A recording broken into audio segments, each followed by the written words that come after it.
بزرگوں اور بھائیوں، پہلے تو ایک مسئلہ سمجھ لو، ہم حنفیوں میں بلکہ دیوبندیوں میں یہ طریقہ چلا ہوا ہے کہ لوگ پہلے صف میں کھڑے ہو جاتے ہیں، امام صاحب بھی مصلی پہ آ جاتے ہیں، پھر اقامہ شروع ہوتا ہے، یعنی تکبیر شروع ہوتی ہے۔ اور یہ جو ہمارے بریلوی بھائی ہیں ان کے یہاں الٹا ہے، ان کے یہاں سب سے پہلے اقامہ کہنے والا کھڑا ہوتا ہے، اور جب وہ کہے حیا علی الصلاۃ، نماز کے لیے آؤ، تب لوگ بھی کھڑے ہوتے ہیں اور امام صاحب بھی اٹھ پر مصلی پر آتے ہیں۔ اس سے پہلے کوئی کھڑا نہیں ہوتا، سب بیٹھے رہتے ہیں۔ یہ جو بریلوی بھائیوں کا طریقہ یہ بھی غلط ہے، اور ہمارا طریقہ ہے یہ بھی غلط ہے، اس کو سمجھنا ہے۔ لفظ جب بدل جاتے ہیں تو حقیقت بدلتی ہے۔ یہ جو تکبیر ہے اس کو ہم اردو میں تکبیر کہتے ہیں، کیونکہ پہلا لفظ اللہ اکبر ہے۔ عربی میں اس کو تکبیر نہیں کہتے، عربی میں اس کو کہتے ہیں اقامہ۔ یہ جو مولانا صاحب ہیں یہ جانتے ہیں کہ اقامہ کے معنی کھڑا کرنا، پر جب تک اقامہ شروع نہیں ہوا، کھڑا کرنا نہیں پایا گیا تو لوگ کیوں کھڑے ہوتے ہیں؟ یہ دیوبندیوں کا طریقہ غلط ہے۔ بھئی اقامہ پہلے شروع ہو، وہ کھڑا کرے تو لوگ کھڑے ہوں، پھر امام صاحب بھی اٹھ پر مصلی پر آئیں، اور صفیں درست کرنی ہیں تو اقامہ کے بعد صفیں درست کی جائے۔ جو اعلان کرنا، جیسے امام صاحب نے اعلان کیا، ٹھیک کیا۔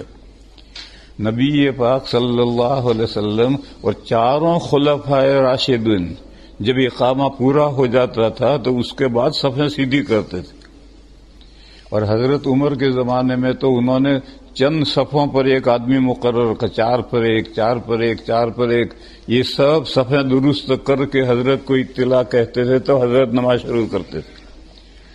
حضرت عثمان رضی اللہ تعالیٰ عنہ اور حضرت علی رضی اللہ تعالیٰ عنہ بھی اسی طریقے پر اقامہ کے بعد صفیں درست کرتے تھے، اور یہ سب روایتیں ترمذی شریف میں ہیں۔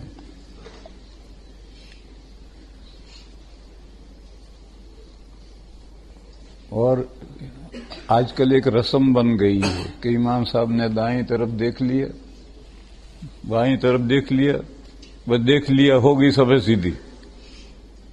ارے اس طرح صفیں سیدھی نہیں ہوتی ہیں، ہدایت دو۔ اگر اتنی بڑی مسجد ہے، ممبر پہ چڑھ کر دیکھو کہ کون آگے پیچھے کھڑا ہے، کون کندھے ملا کر نہیں کھڑا، ان کو ہدایت دو۔ دارالعلوم دیوبند کے صدر مفتی حضرت مفتی سید مہدی حسن صاحب قدس سرہ، ایک چھتے کی مسجد کہلاتی ہے، دارالعلوم کے قریب میں ہے، اس میں معذوروں کے لیے اور جو لوگ پیچھے رہ گئے ہیں ان کے لیے جمعہ کی نماز ہوتی تھی۔ اصل جمعہ کی نماز جامع مسجد میں ہوتی تھی۔ تو حضرت مفتی صاحب خطبہ دیتے تھے ممبر پر، خطبہ دینے کے بعد وہیں کھڑے رہتے تھے، اور اقامہ کہنے والا اقامہ شروع کرتا تھا۔ اس نے اقامہ کر دیا، اس کے بعد حضرت وہیں کھڑے، وہ لال ٹوپی والے ذرا آگے بڑھو، فلاں صاحب ذرا مل کر کھڑے رہو۔ ایسے پوری مسجد کی صفیں درست کر کے پھر نیچے اتر کر کے نماز شروع کرتے تھے۔ تو صفیں درست کرنے کا وقت اقامہ کے بعد ہے، اور کھڑے ہونے کا وقت بھی اقامہ کے بعد ہے۔ تو ہم جب اقامہ شروع نہیں ہوا، کھڑا کرنا نہیں پایا گیا، تو ہم کیوں کھڑے ہو گئے؟ معلوم ہے ہم بھی غلط ہیں۔ اور بریلوی کہتے ہیں کہ نہیں، حیا علی الصلاۃ پر کھڑے ہو۔ ارے بھئی اقامہ تو اللہ اکبر سے شروع ہوا، جب کھڑا کرنا پایا گیا تو کیوں کھڑے نہ ہو؟ تو وہ جو کہتے ہیں وہ بھی غلط ہے، اور ہم جو کرتے ہیں وہ بھی غلط ہے۔ صحیح کیا ہے؟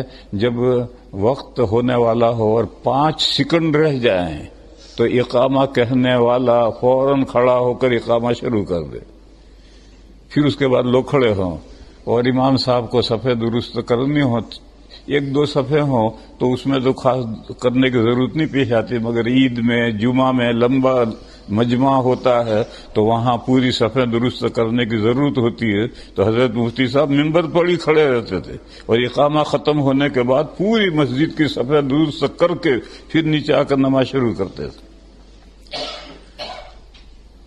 بزرگوں اور بھائیوں،